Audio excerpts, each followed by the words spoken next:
નમસ્કાર મિત્રો, મારી ચેનલ જ્ઞાન તંતુ પર આપનું સ્વાગત છે।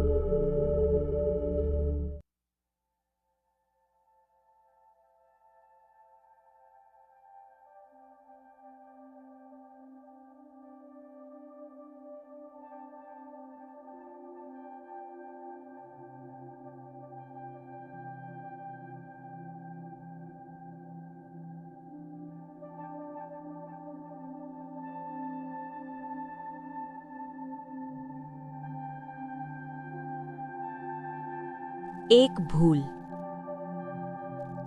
એક ગામમાં એક કુશળ શિલ્પી રહેતો હતો। તેની કળા એટલી અદ્ભુત હતી કે તે પથ્થરમાંથી જીવંત લાગે એવા સુંદર પૂતળા બનાવી શકતો હતો।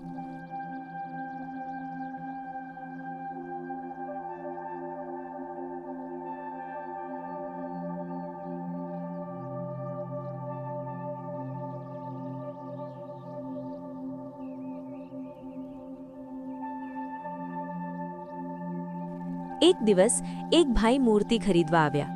તે જ્યોતિષી હતા। તેમણે શિલ્પીના મોં પર નજર કરતાં જ તેના મૃત્યુની આગાહી કરી કે આવતા માસની અમાસ પછી તેનું મૃત્યુ થશે।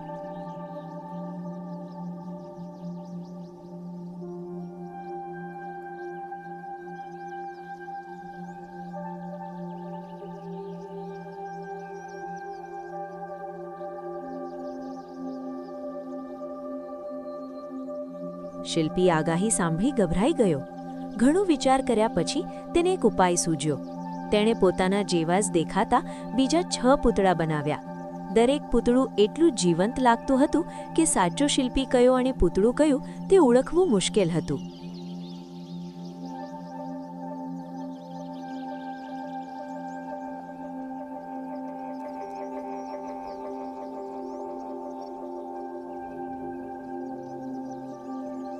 શિલ્પી મનોમન મલકાવા લાગ્યો કે હવે યમદૂતને ખાલી હાથે પાછા જવું પડશે।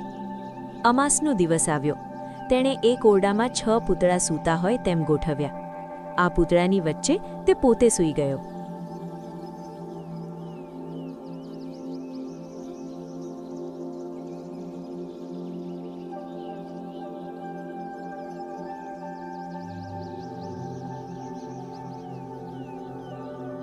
થોડા સમય પછી યમદૂતો શિલ્પીને લેવા આવી પહોંચ્યા।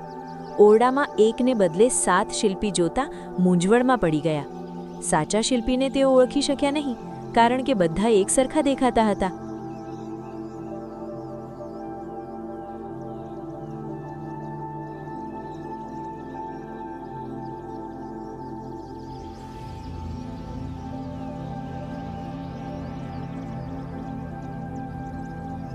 યમદૂતને યુક્તિ સૂઝી અને તે બોલ્યો, શિલ્પીએ બનાવેલા પૂતળા ખરેખર અદ્ભુત છે, પણ શિલ્પીની એક ભૂલ થઈ ગઈ છે।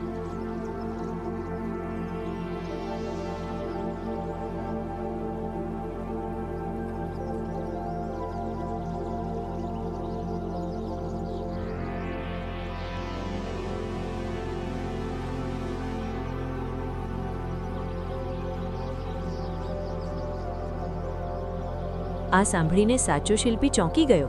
તેને પોતાની કળા પર ગર્વ હતો। તરત જ તેને પૂછ્યું, કઈ ભૂલ?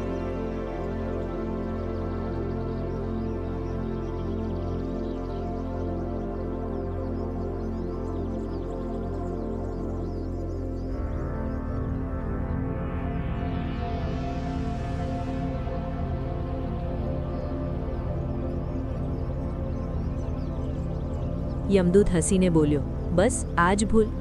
આમ શિલ્પી પકડાઈ ગયો। જો તું ચૂપચાપ પડ્યો રહ્યો હોત તો અમારા માટે તેને શોધી કાઢવાનું કામ મુશ્કેલ હતું।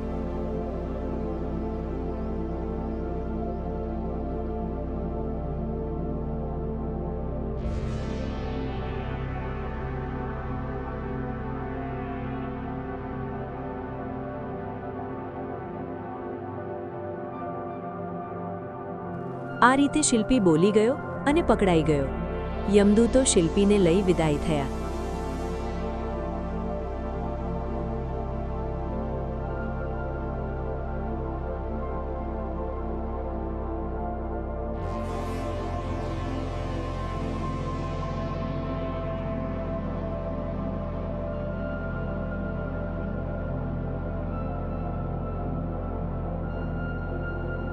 બોધ